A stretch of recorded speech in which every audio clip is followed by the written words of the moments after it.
नमस्कार दोस्तों। यदि आप ज़िंदगी में शांति से जीना चाहते हैं तो दो तरीके हैं। पहला, भूल जाइए उसे जिसे आप माफ़ नहीं कर सकते, और दूसरा, माफ़ कर दीजिए उसे जिसे आप भूल नहीं सकते।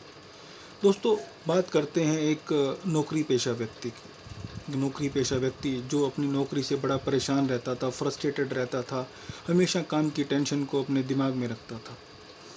वो घर में जाता तो घर में अपनी काम की फ्रस्ट्रेशन उतारता, बीवी से झगड़ा करता, बच्चे से लड़ाई करता, हमेशा फ्रस्ट्रेटेड रहता था।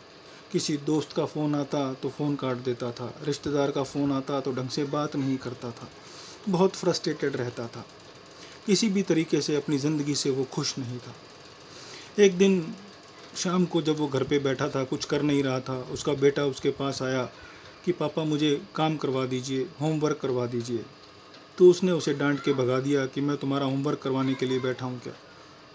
बेटा चुपचाप अपने कमरे में चला गया।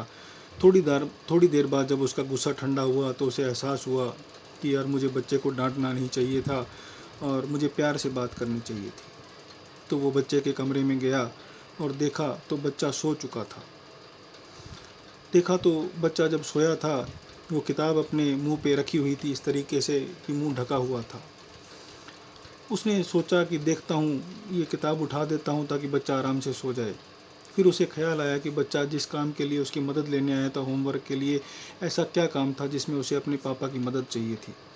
उसने किताब खोल के देखा तो उसमें लिखा था कि टाइटल लिखा था कि वो काम जो शुरू में तो अच्छे नहीं लगते लेकिन बाद में अच्छे लगने लगते हैं। उसके ऊपर एक ऐसे लिखना था और बच्चा लगभग एक पहरा लिख चुका था। तो उसने वो पढ़ना शुरू किया कि क्या लिखा है। उसने बच्चे ने लिखा था कि उन एग्ज़ाम्स का बहुत बहुत शुक्रिया, फ़ाइनल एग्ज़ाम्स का बहुत बहुत शुक्रिया, धन्यवाद, जो हमें शुरू में तो अच्छे नहीं लगते लेकिन जिनके बाद समर वेकेशन शुरू हो जाती हैं। फिर उसने लिखा कि उन कड़वी दवाइयों का शुक्रिया जो हमें शुरू में तो अच्छी नहीं लगती लेकिन बाद में हम सबको ठीक कर देती हैं। फिर उसने लिखा कि उस अलार्म क्लॉक का शुक्रिया जो हमें शुरू में तो लगता है कि सोने नहीं देती, उठा देती है, लेकिन जिसकी वजह से हम उठ जाते हैं और हमें लगता है कि हम ज़िंदा हैं, हमें ज़िंदगी में बहुत कुछ करना है। चौथा उसने लिखा कि भगवान का बहुत बहुत शुक्रिया कि उसने पापा जैसे इंसान को मेरी ज़िंदगी में लाया।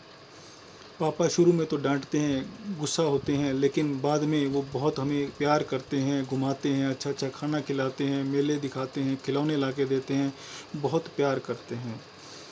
और मेरे दोस्त जिनके पापा ही नहीं हैं तो उनके बारे में मैं क्या कहूँ। मेरे पास पापा हैं इसलिए मैं बहुत खुशकिस्मत हूँ, भगवान का बहुत बहुत शुक्रिया। जब ये लाइन उस आदमी ने पढ़ी तो वो अंदर तक झकझोर के रख दिया, क्योंकि उस बच्चे ने लिखा था कि मेरे दोस्त के पास तो पापा ही नहीं है, मेरे पास तो पापा हैं। इसलिए उसने भगवान का शुक्रिया अदा किया था।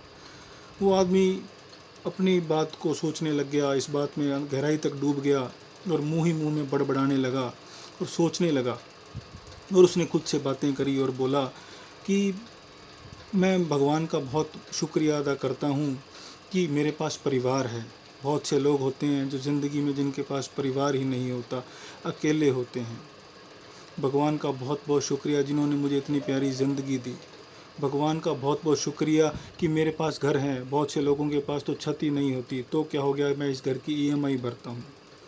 भगवान का बहुत बहुत शुक्रिया कि मेरे पास काम है, मेरे पास काम की टेंशन है, मेरे पास जॉब है। बहुत सी दुनिया जिसके पास जॉब ही नहीं होती है।